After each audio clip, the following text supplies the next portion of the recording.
We will start with section 10.1, rules for exponents. You have probably seen exponents previously in your life. If I say something like 3 squared, that means 2 copies of 3 multiplied together. 3 times 3, 9. Similarly, if I say something like 2 squared times 2 cubed, that's 2 squared, which is 2 times 2, times 2 cubed, which is 2 times 2 times 2. That is 2 to the 5th. That's the idea that gives us our product rule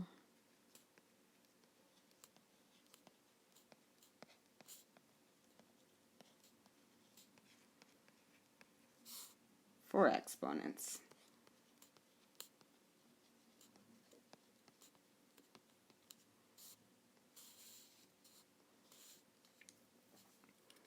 So if I have a non-zero real number a,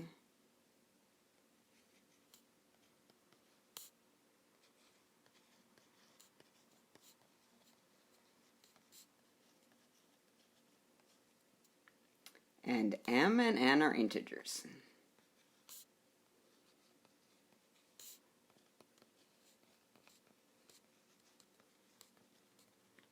then a to the m times a to the n is equal to a to the m plus n. So we just did an example of this with 2. Here our a is 2, and then our m is 2, and our n is 3.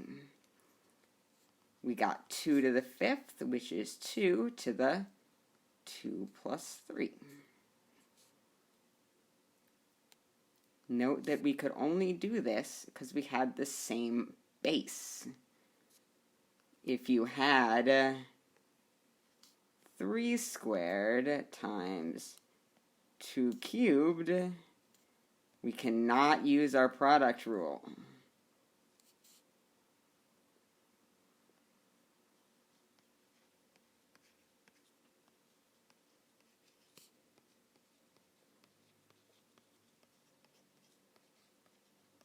Of course, we can still come up with what that is. That's 3 times 3 times 2 times 2 times 2, 9 times 8, which is whatever that is, 72, I think? Mental math, not always my strong suit. Alright, so we have one tool for dealing with our exponents. We want to think about what happens when our exponent is 0. So let's think about an example. Let's say I have 3 squared times 3 to the 0. My product rule says that's 3 to the 2 plus 0. That is 3 squared. So I just took 3 squared and multiplied it by something and got 3 squared. Whenever you have a number such that if you multiply something by it, you get that thing back, that is 1. So I know that 3 to the 0 is equal to 1. In fact, I know that anything to the 0 is equal to 1.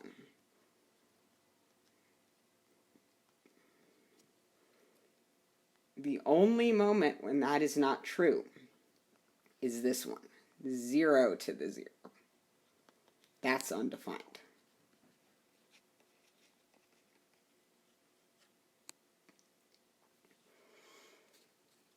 But in all other cases, anything to the 0 is just 1. We don't have to worry about those too much. So we talked about the product rule, and any time in math that you have a product rule, you're about to have a quotient rule. So now that we've talked about multiplying, we need to talk about dividing. So first, let's look at an example. Since with multiplication, we first looked at an example, and we figured out what the rule should be from there. Let's say I have 3 to the 4th, and I'm dividing that by 3 squared. 3 times 3 times 3 times 3 over 3 times 3. I know that when I have something like this, that means I can cancel some of the things, right?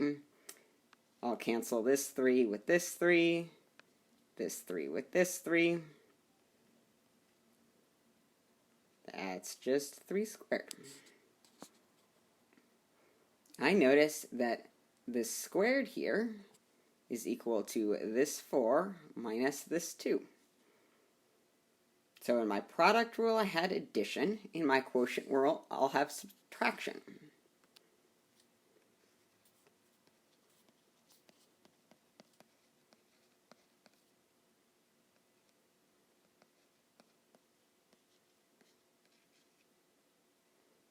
That's my quotient rule for exponents.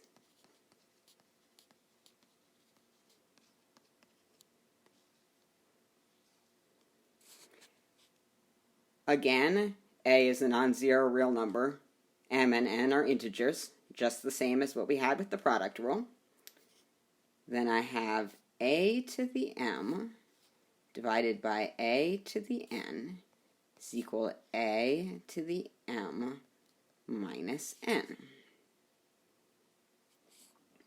So if we go back to our example, here a is 3, appearing there and there. M is 4 and n is 2. That 3 squared is 3 to the 4 minus 2. We can apply our quotient rule. Now, what happens if I have a negative exponent?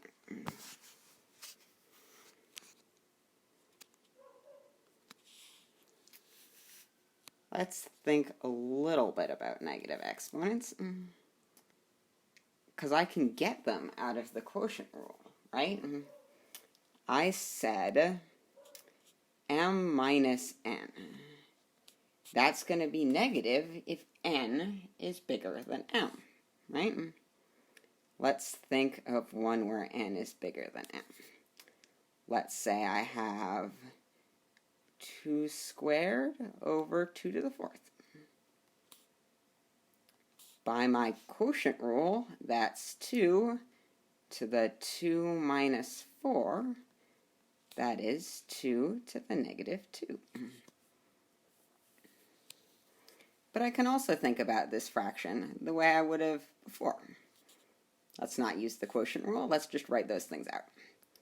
2 times 2 over 2 times 2 times 2 times 2. Cancel, cancel, cancel, cancel. 1 over 2 squared. So it seems like these two things are the same.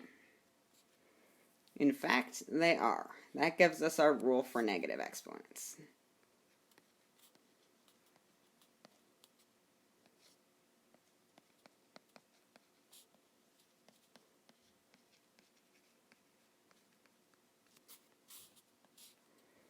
So, again, a is a non-zero real number, n is an integer.